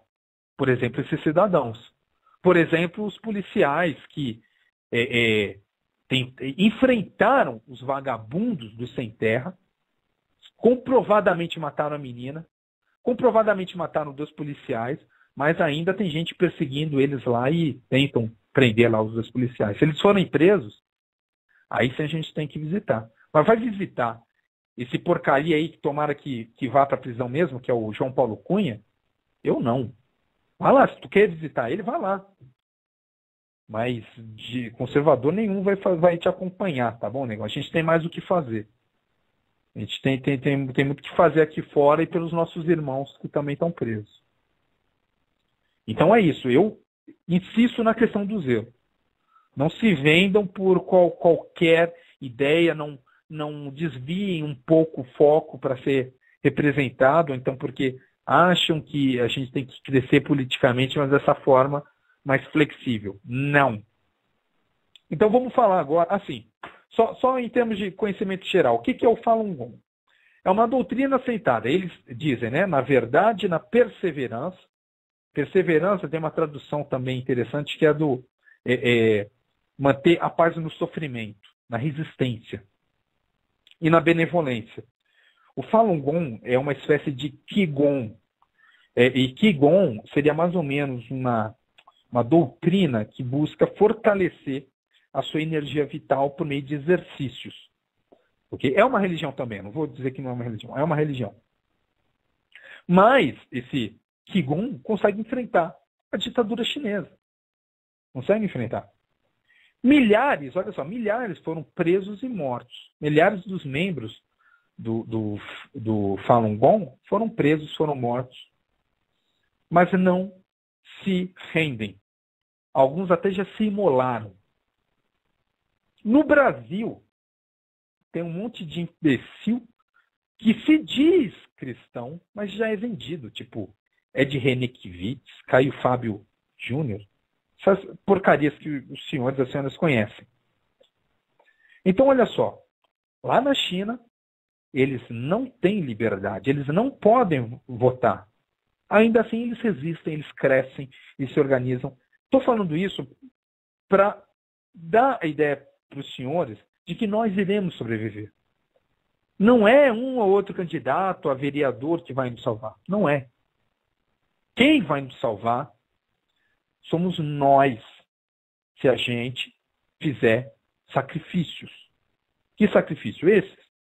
A gente vai ter que resistir, a gente vai ter que passar um tempo sem representantes, a gente vai ter que conversar.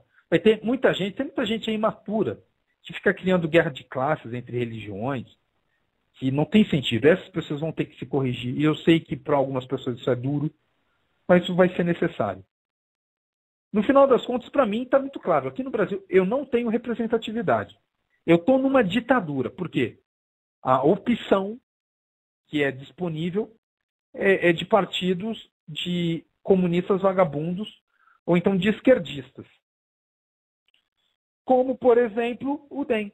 Então vamos falar agora do programa do Partido Democratas. Olha só. Para esportes, o que os democratas defendem? O que eles propõem? 1. O Brasil deve elaborar anualmente um plano prioritário de captação de eventos esportivos internacionais, comprometendo-se com os projetos que representam. Aí eu já estou rindo porque se tem algum babaca dentro do DEM, se quando escreveu isso estava com alguma sensação de que era um partido não de esquerda, é um cara muito burro. Mas vou continuar. Além de maior visibilidade e melhores condições para o desenvolvimento interno das modalidades esportivas em disputa. Ou seja, para o DEM, o Brasil deve elaborar anualmente um plano prioritário de captação de eventos esportivos internacionais. Ou seja, a gente tem que sediar a Copa do Mundo. A gente tem que sediar Olimpíadas para o DEM. Okay? O DEM não é contra isso. A gente está num país em que 40% da população não tem acesso à rede de esgoto. 20 a 30% não tem acesso à água potável. Mas os demos estão preocupados com Copa e Olimpíadas. Okay? Querem gastar dinheiro. Olha só, 50 mil pessoas assassinadas por ano, mas o DEM quer Copa do Mundo e Olimpíadas. A prioridade não é, primeiro, acabar com a criminalidade, melhorar a educação, tornar o sistema de saúde mais racional. O negócio, o foco é em gastar com o estádio. O foco é criar a Vila Olímpica. Então não vem me dizer que o DEM não é de centro-direita, que fique claro. Não é de centro-esquerda, é de esquerda. Ok? Segundo, tendo em vista que as disputas esportivas, Copas de futebol e outros campeonatos mundiais, Olimpíadas e Jogos continentais são definidos com grande antecedência e sua preparação exige planejamento e obra, que seja elaborado um calendário plurianual de grandes eventos esportivos. Ou seja, o DEM quer criar um plano plurianual de grandes eventos esportivos. Imagina que isso daí não é de graça. Ok? É lá o que deixa eu ver se eu me lembro. Tá aqui, vamos ver. É o que o Arthur Davis disse. Hoje, os democratas, os esquerdistas, ficam te comprando dizendo o que o país pode fazer por você, sem se preocupar com a conta. Então lá o DEM, que é um plano plurianual de grandes eventos esportivos para você pagar a conta, que fique claro. Então não vem me falar que essa porcaria é de direita. Não vem me falar que esse lixo é de direita. Já vou pular. Quarto, implantação de centros olímpicos comunitários para difusão das várias modalidades esportivas e descoberta de atletas que revelem aptidões para disputas e competições e que por isso devem ser assistidos e estimulados. Ou seja, um projeto federal de esporte que vai se meter nas comunidades, nas prefeituras, vai gastar para descobrir quem é que faz mais esporte, como se nós fôssemos uma União Soviética que é uma porcaria, mas quer provar para todo mundo que a gente consegue ir bem nas Olimpíadas. Se tu, negão, se tu aí, o esquerdista, pensa assim, que a gente tem que provar que é melhor com desempenho em Olimpíadas, vai fundo, vota nas porcarias que tu quer, mas não pensa que vai fazer isso sem ter gente para achar que a sua posição é de retardado. E o oitavo ponto do plano de esporte dos democratas. Implantar nacionalmente, através das prefeituras, o programa de vilas olímpicas integradas.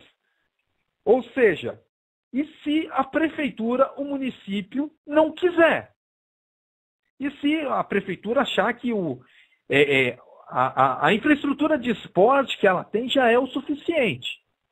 Porque eu vou votar num partido que vai querer defender essas políticas de grandes construções de vilas olímpicas comunitárias em nível nacional.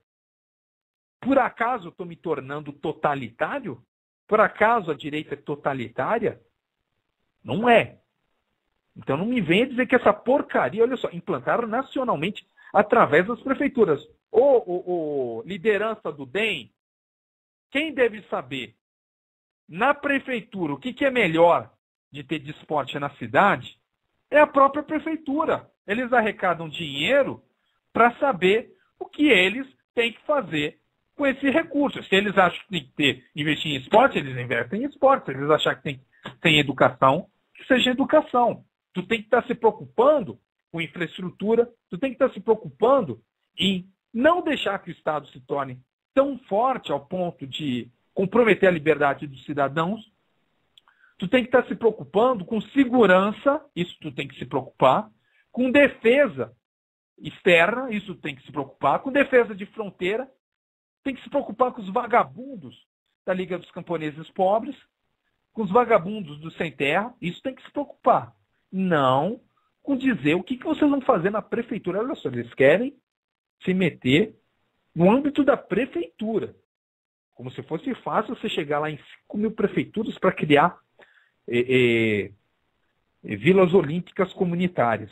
Então já começou mal, né? O plano de esporte dos democratas eu acho que eles copiaram e colaram do programa do Partido Comunista da União Soviética. Para a família, olha só, para a família nem se compara. Olha só, família. Ponto 2. Programa para a família. Não se deve considerar um modelo único e exclusivo de família. Acabou, né? Conservador acabou. Eu não tô, olha só, se o rapaz quer casar com outro rapaz, o problema é deles.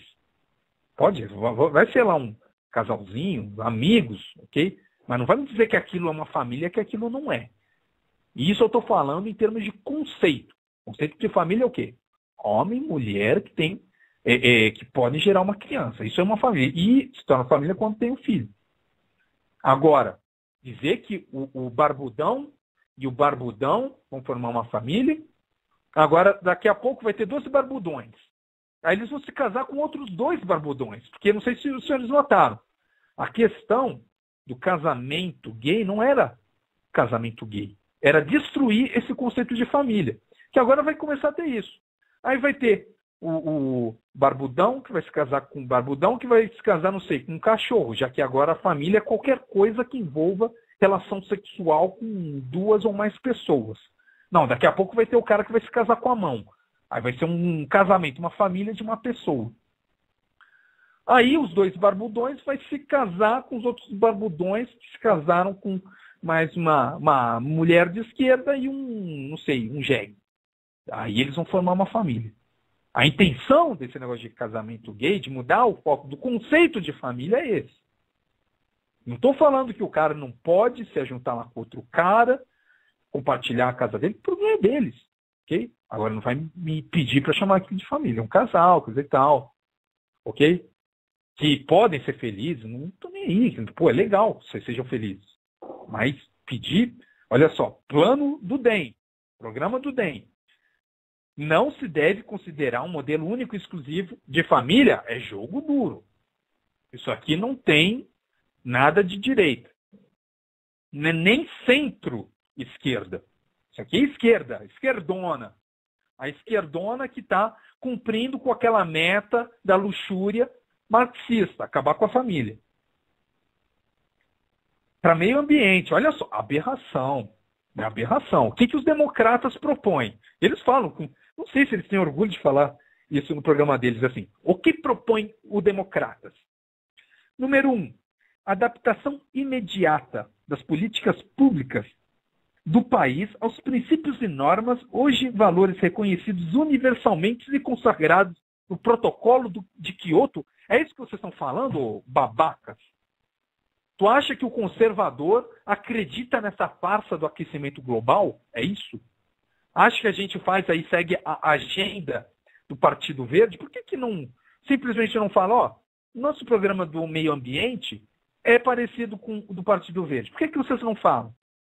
Porque quando fala essa merda, essa porcaria, de falar que valores reconhecidos universalmente e consagrados no protocolo de Kyoto, como se fosse uma coisa séria, tu está me falando que tu é um comunista do pior tipo. Tu não está falando que tu é conservador. E isso está no programa deles, isso que eu quero deixar claro. Não é opinião de um ou outro democrata. Isso daí é o que está no programa do partido. Então, quando o cara fala que reconhece o protocolo de Kyoto como se fosse uma coisa séria, já está falando assim, ó, eu sou de esquerda, eu sou comunista, e quando é com coisa de meio ambiente, né, o cara também está falando que é viado. Para mim, na minha opinião. Então, é mais uma falha. Mais uma coisa que mostra que esses porcarias dos democratas não tem nada de direita. 5. O Congresso deve estabelecer um evento anual para apresentação pelo presidente da República de uma informação sobre o estado do meio ambiente e propostas de políticas adequadas para precaver o país contra alterações previsíveis. Ou seja, não quer deixar que os agricultores plantem, é isso. Querem se meter na vida do camponês, é isso. Eu sei que tem muito vagabundo que vai falar que não, mas é a consequência desse seu programa. A 7ª é a pior de todas. Olha só. Não, pior. A 6ª também é ruim.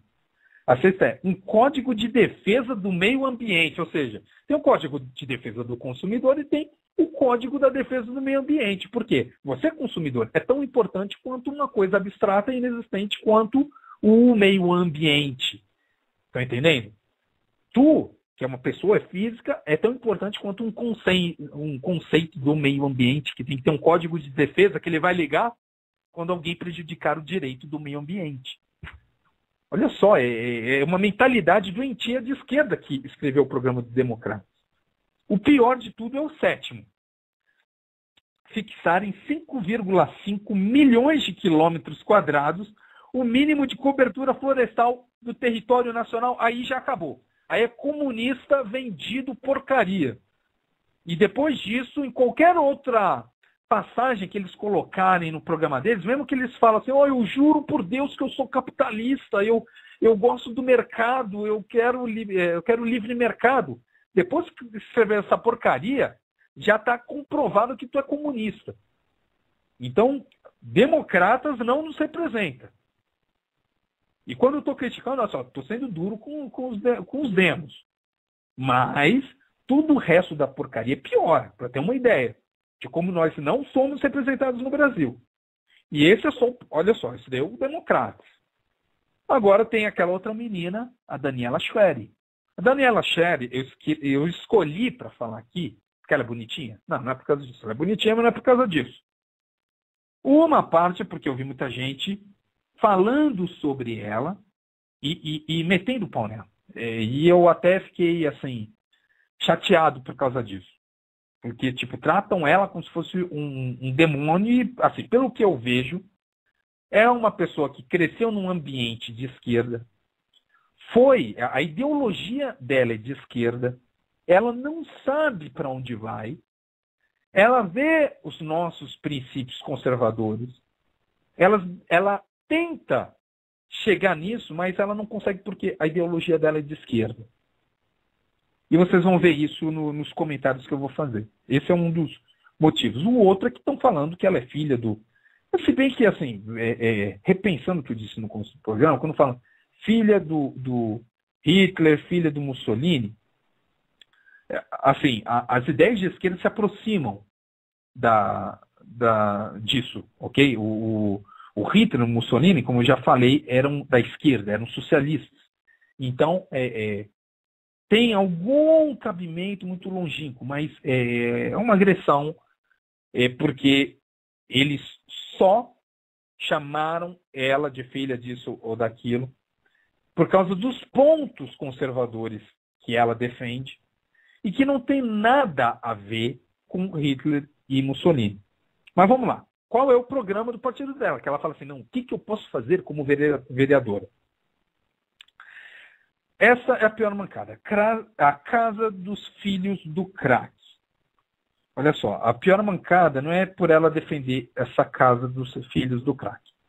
Se os senhores forem na página que ela tem para se promover, que ela coloca a lista dos programas, do programa dela, dos projetos, das propostas que ela tem, abram a casa dos filhos do crack. Ali eu li aquilo, e pelo que eu vi, ela escreveu aquilo de uma forma desatenciosa, apesar de ter muita informação legal lá. Por que eu estou falando isso? Vocês vão entender. Eu não acredito que ela leu tudo aquilo, por isso que eu falo que ela leu de uma forma, ou então, não sei se ela copiou e colou, mas eu acho que ela fez com desatenção. Por quê? Porque se ela tivesse lido aquilo, ela ia respirar fundo e pensar, vamos colocar aqui 10 metas para resolver esse problema dos filhos, das crianças que nascem de mulheres vagabundas que usaram crack durante a gravidez. Porque tem um impacto no bebê. O bebê geralmente nasce com 1/3 do peso normal, já nasce com uma crise de abstinência, é um negócio horrível. Porque imagina, colocar o filho no mundo nessa condição. Mas o programa, quando ela fala dessa casa dos filhos do crack, é só isso, ok? Alguns bebês nascem com esse problema, vamos fazer a casa dos filhos do crack. Em seguida, logo em seguida, tem proteção aos animais. Aí que me deixou chateado. Por quê? Ela fala assim, olha só, meu projeto para proteção dos animais, ó, vamos lembrar, para ajudar os bebezinhos com problemas, uma casa dos filhos do crack. Agora, para proteção dos animais, criação da Delegacia Municipal de Proteção dos Animais. Aí já tem também uma delegacia municipal, ou seja, vamos pegar o dinheiro que poderia estar para deixar a infraestrutura para essas crianças que nascem com problema, vamos pegar o dinheiro delas e dividir com o quê? Com a Delegacia de Proteção dos Animais. Aí já está configurada a ideologia de esquerda que determinou que ela se comportasse dessa forma. Ok? Por isso que eu escolhi também comentar o programa dela. Mas não para por aí. Ela foi muito diligente, eu diria. Ela não foi displicente para proteção dos animaizinhos. Ela quis criar, olha só, criar a Delegacia Municipal de Proteção dos Animais, leis mais duras para quem pratica violência aos pobres animais. Ela não falou nada de leis mais duras para quem usa crack, ok? Mas para os animais ela se preocupa, ok? Isso daqui que tem que ficar claro. Quando eu falei lá em cima, no último programa, sobre aquele argumento de vagabundos, de comparar os homens com verme, é a mesma ideologia. E quando eu falo isso, às vezes a pessoa não percebe. Essa ideologia de comparar homem com árvore, homem com meio ambiente de uma forma genérica, homem com vírus, com doença, o que eu digo homem é a humanidade, seres humanos. A consequência, lembram que eu fiz um vídeo falando assim, a ideologia determina escolhas, ok? A sua ideologia vai determinar seus comportamentos, eu estou falando disso. Por quê? A manifestação da ideologia da Daniela Schwery diz que a preocupação com as criancinhas que nascem com problemas de deformação, com crise de abstinência, com menos peso, é criar a casa dos filhos do crack. Agora, para proteger os animais que são menos que gente, ela quer criar uma Delegacia Municipal de Proteção dos Animais, quer leis mais duras para quem pratica violência aos pobres animais, ela quer ampliação de hospitais veterinários. Olha só, criação de postos de saúde veterinários. Que conservador vai pegar dinheiro de setores importantes para criar hospitais veterinários em São Paulo, em cada bairro de São Paulo? Nenhum conservador, então, nenhuma pessoa que queira enganar, mesmo que queira enganar que é conservadora, vai defender uma ideia porcaria dessa. Mas não, para ela tem cabimento. Entendam a ilusão na cabeça de alguns esquerdistas que acham que são conservadores. É isso. Criação de postos de saúde veterinários, redução de impostos municipais para toda atividade relacionada com o comércio de produtos animais, favorecendo com isso os pequenos consumidorzinhos. É como ela escreve. E ninguém fala nada. E tem gente que quer colocar essa menina na direita. Não tem cabimento.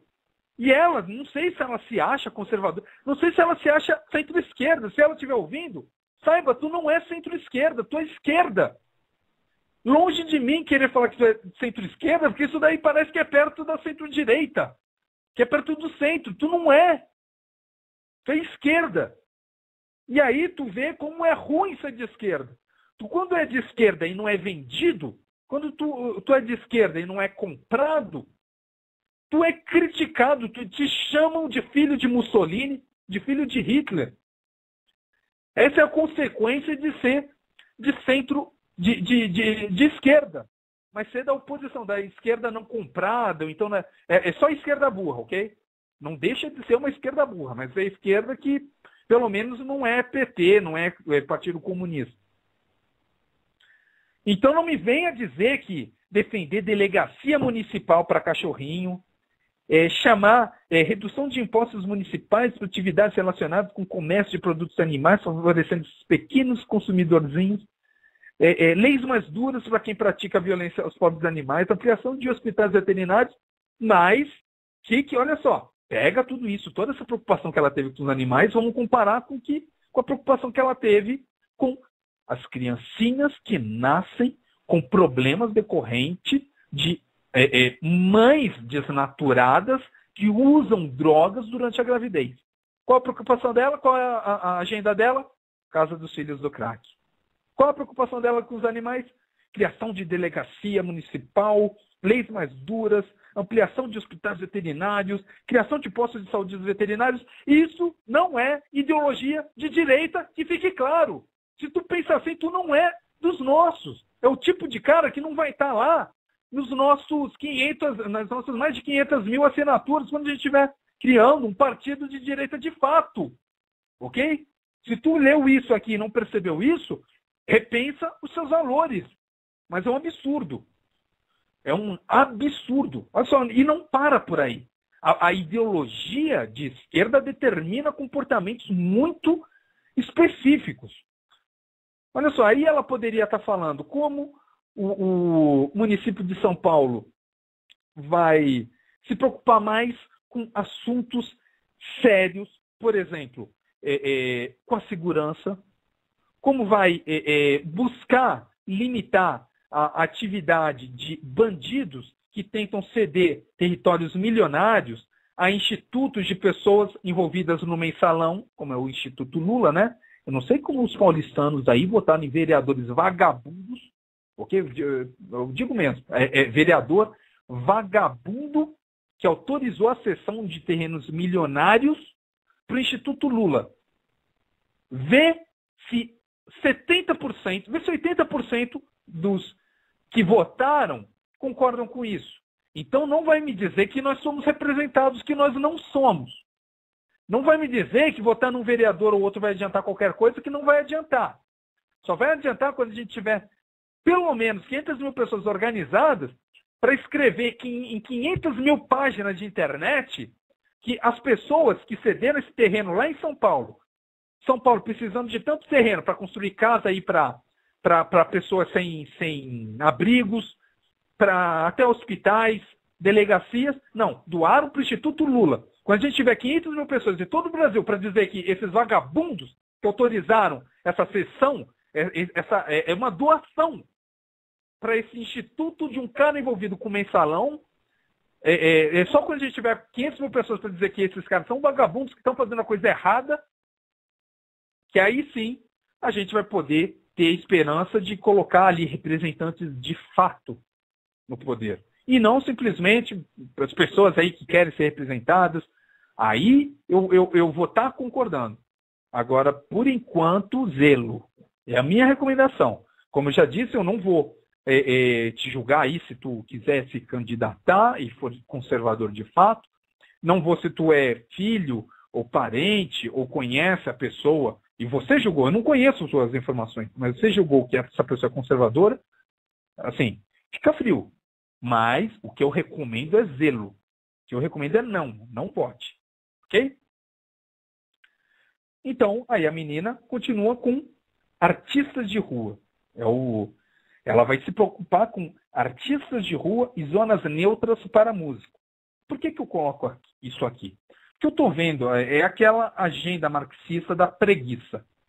Eu vejo atualmente, aqui em Brasília, muitos universitários fracassados que por algum motivo escolheram os piores cursos, então cursos que eles não gostam, e não tem o que fazer quando se formam. Então eles vão concorrer com meninos de rua em malabarismo. E pior, eles fazem pior do que os meninos de rua. E querem que eu dê dinheiro? Querem que eu me preocupe com eles? Para mim, esses caras deviam, não, vou repensar minha vida, vou fazer um curso técnico, vou ser mecânico, vou ser engenheiro, vou fazer edificações, vou fazer processamento de dados, vou construir alguma coisa boa para o meu país. E não ficar fazendo malabarismo em sinal de trânsito. Aí depois pede dinheiro e fica chateado se não dá. Olha só que vagabundagem a gente está chegando no Brasil. Esses carinhas aí que se formam numa faculdade para fazer malabarismo em sinal de trânsito, eles deviam pagar para a gente de perder um pouquinho do nosso tempo olhando para o sinal, olhando para eles. Porque não tem nada, absolutamente nada que eles façam que eu não consigo ver melhor no YouTube. Não tem nada. Então não vem me pedir dinheiro para fazer essas porcarias que nem faz direito, que devia tá fazendo coisa melhor. E geralmente é drogado. A gente vê que geralmente é gente que está fazendo aquilo, não sei, para comprar maconha, para ir para festinha. Então, mas a Schweb, ela se preocupa, ela quer regulamentar artistas de rua, zonas neutras para músicos. E olha só, se é o cara que tem isso como hobby, eu não estou nem aí. Eu acho até legal o cara que trabalha, está fazendo lá a sua parte, mas pô, nas horas vagas ele gosta de fazer aquilo. Então vai lá. E digo mais, não tem que ser regulamentado não. O cara está fazendo, quer ser status, tipo, trabalha, e nas horas vagas quer ser estátua humana. O problema é dele. Legal, te deixa feliz, vai lá. Agora não pede recompensa, não diz que não vai me exigir dinheiro por te olhar. Não vai. Também não vou dizer que a gente tem que regulamentar essas atividades, não. Então é isso. Aí tem outras, né? O transporte dormentes. Aí o programa dela é assim. Ah, mas o trem ou metrô não é da esfera municipal, depende dos repasses federais e blá, blá, blá. Ok. Mas através de lei, e isso cabe a vereadores, podia-se prever um gasto específico só para os reparos ou a troca de dormentes dos trilhos da cidade de São Paulo. Olha só, dormente. Vocês não têm o trilho do trem? O trilho do trem tem aquelas madeirinhas que ficam embaixo, aquilo é o dormente. Então ela quer criar uma lei, olha só, mais lei, é aquela porcaria da miopia de esquerda. Faz lei achando que está fazendo um bem, mas na verdade está só atrapalhando. Então ela acha importante fazer uma lei para reservar um dinheiro dos nossos recursos que poderiam estar indo lá para a criança abandonada, para a pessoa sem casa, que realmente tem que... se a gente tem recurso é para resolver os problemas de São Paulo, mas tem que ter prioridade. Mas não, ela quer se preocupar com os dormentes. Ok? Esse é o problema para Daniela Schweb, os dormentes. E por aí vai. Assim, é uma aberração de programa. Aberração que eu não sei como os esquerdistas lá criticam ela, porque é um programa de esquerda. Agora, não vai me dizer que isso aqui é de direita, que não é. Ok? Então, era isso que eu queria dizer hoje. Ainda estou com 7 minutos. Então, vamos fazer assim. Se vocês que estão ouvindo quiserem perguntar, quiserem, por exemplo, perguntar sobre aquela questão do prêmio, dos R$500, que é o melhor, que é a melhor redação, o melhor resumo sobre a expansão do comunismo na África, vai ganhar. Podem entrar em contato, estou esperando, ainda tem 6 minutos e meio para responder perguntas. Ou então, qualquer outra pergunta, entre aqui. Se você tem o blog Talk Radio, eu vou abrir um pequeno chat aqui. Aí, entre em contato ou me chame aí pelo telefone que vocês estão vendo no blog Talk Radio. Ou então entre nesse chat que eu vou abrir aqui. Mas isso daí é só para quem já tem uma conta mesmo de graça no blog Talk Radio. Mas foi basicamente isso. Enquanto ainda ninguém liga e ninguém faz pergunta, eu vou colocar aqui numa musiquinha legal. Dessa vez, olha só, pela boa escolha dos norte-americanos nessa convenção, eu vou homenagear eles novamente e colocar o hino dos Estados Unidos. Ok? Se tu não gosta porque é de esquerda, dane-se.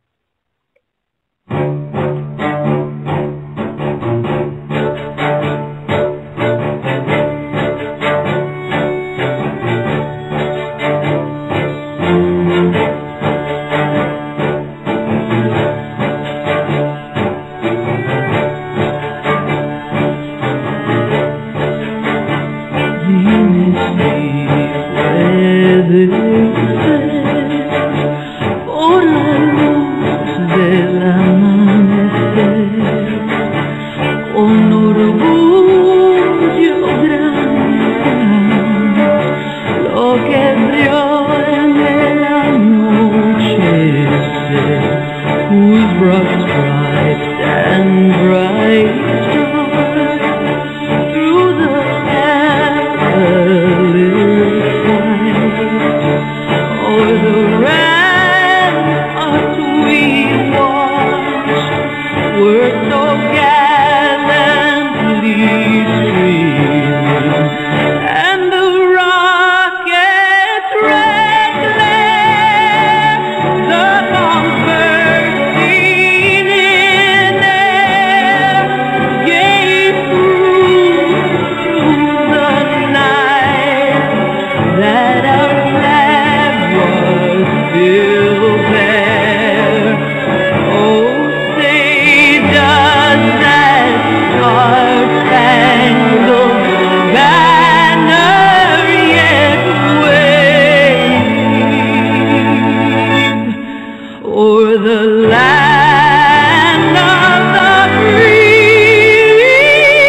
É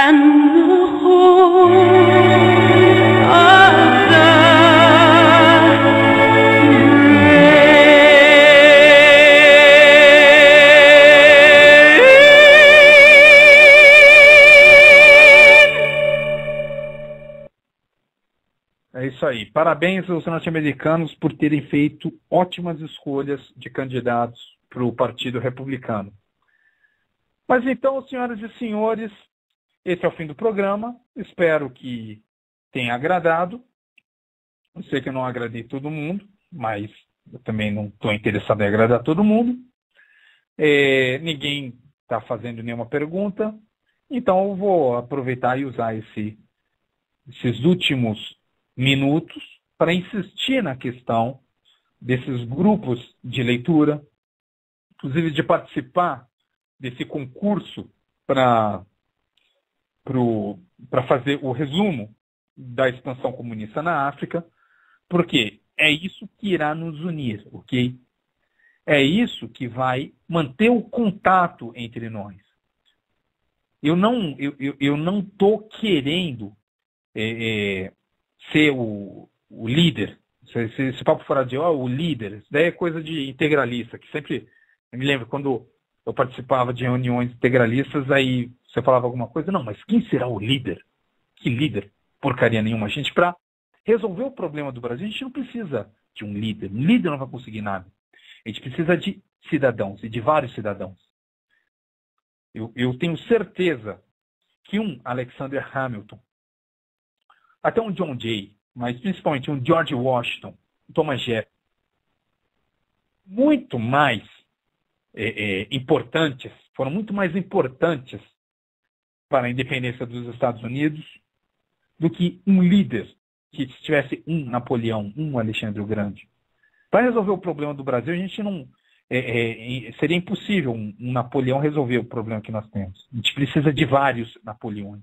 Você, como cidadão, se transformará no Napoleão. Você se transformará no Alexandre Washington. Vai ser uma grande pessoa. Ser uma grande pessoa já te torna um líder, uma das pessoas que irá fazer a diferença. Então pensem nisso, minhas irmãs, meus irmãos, meus amigos, minhas amigas. E eu falei tudo isso, eu disse que não quero essa liderança no sentido de que vocês não precisam se unir nesses grupos de leitura que eu estou criando. Vocês podem criar os seus. E se vocês criarem, eu ver que está funcionando, eu ver que são conservadores, eu vou fazer parte. Ok? Então, é isso, meus amigos. Formem esses grupos. Formem grupos comunitários, ok? Formem grupos de resistência patriótica, de irmãs, de pessoas livres. Ok? Então, muito obrigado e até o próximo programa.